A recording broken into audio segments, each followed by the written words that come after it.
Perkenalkan, nama saya Lia Marliani, NPM 10220067.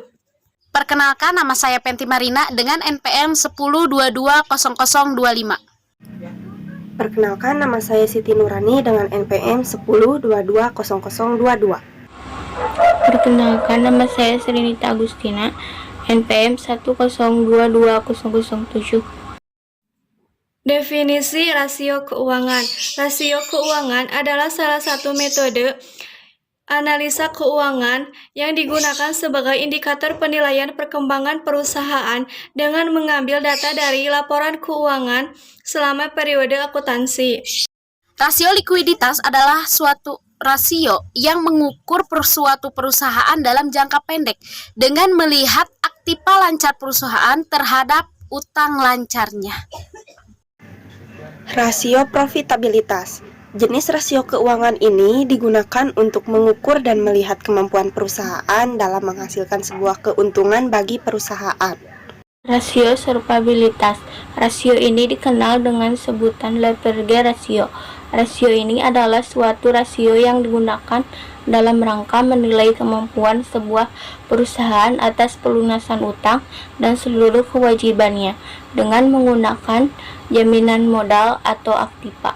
Rasio aktivitas. Analisis rasio aktivitas adalah rasio yang mengukur efektivitas sebuah perusahaan untuk memanfaatkan segala sumber daya yang mereka miliki, sehingga dapat ditentukan seberapa tinggi tingkat aktivitas aktiva tersebut pada kegiatan perusahaan tertentu. Ada 5 fungsi rasio keuangan. Yang pertama, mengetahui optimalisasi keuangan, yaitu suatu analisa rasio keuangan untuk melihat penggunaan keuangan yang lebih optimal. Yang kedua, untuk melihat efektivitas manajemen operasional. Nah, manajemen operasional meliputi penggunaan biaya dan efektivitas penggunaan keuangan untuk operasional perusahaan. Yang ketiga, untuk melihat optimalisasi penggunaan aktiva. Nah, besarnya aktiva yang dimiliki oleh perusahaan menjadikan bahan pertimbangan perusahaan untuk memutuskan kebijakan. Yang keempat, untuk melihat tingkat kesehatan keuangan dalam perusahaan. Nah, kesehatan keuangan perusahaan berarti selalu mendapatkan laba dari setiap aktivitas bisnisnya. Nah, dengan demikian bisa diketahui tingkat kesehatan perusahaan berdasarkan rasio tersebut. Dan yang kelima, acuan untuk menganalisa kemampuan perusahaan. Nah, ini pengembangan bisnis sering kali dilakukan oleh sebuah perusahaan agar perusahaan tersebut dapat terus bertahan. Nah, semua itu diperlakukan analisa keuangan yang lebih seksama agar tidak terjadi kesalahan dalam pengambilan keputusan. Terdapat 4 jenis rasio keuangan. Yang pertama yaitu profitability ratio atau rasio laba. Suatu metode untuk menganalisa perusahaan seberapa besar kapasitas perusahaan tersebut menghasilkan laba dari aktivitas bisnisnya. Yang kedua yaitu liquidity ratio atau rasio hutang jangka pendek. Teknik perhitungan untuk menganalisa kapasitas perusahaan untuk melunasi hutang jangka pendeknya. Semakin banyak hutang menunjukkan ciri perusahaan yang tidak sehat. Yang ketiga yaitu solvency ratio atau rasio hutang. Metode untuk menganalisa kemampuan perusahaan untuk melunasi hutang jangka panjang dan jangka pendek. Kemampuan tersebut sangat penting sebagai bahan pertimbangan para investor untuk menanamkan modalnya.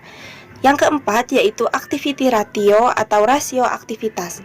Adanya analisa activity untuk menganalisa kemampuan perusahaan dalam mengoptimalkan aktiva yang dimilikinya guna menghasilkan laba. Rasio yang pertama, rasio laba atau rasio of probability. Rumus ini untuk melihat perbandingan laba kotor dengan penjualan. Semakin besar rasionya, maka semakin sehat keuangan dalam sebuah perusahaan. Presentasi laba kotor sama dengan laba kotor dibagi penjualan. 2. Rasio hutang jangka pendek atau rasio of liquidity. A. Current ratio atau rasio lancar sama dengan aktiva lancar dibagi hutang lancar. B. Quick ratio atau rasio cepat sama dengan aktiva lancar dikurang persediaan dibagi hutang lancar dikali 100%. C. Rasio kas atau ratio of cash sama dengan kas aktiva kas aktiva setara kas dibagi hutang lancar dikali 100%. 3. Seperti rasio atau rasio hutang.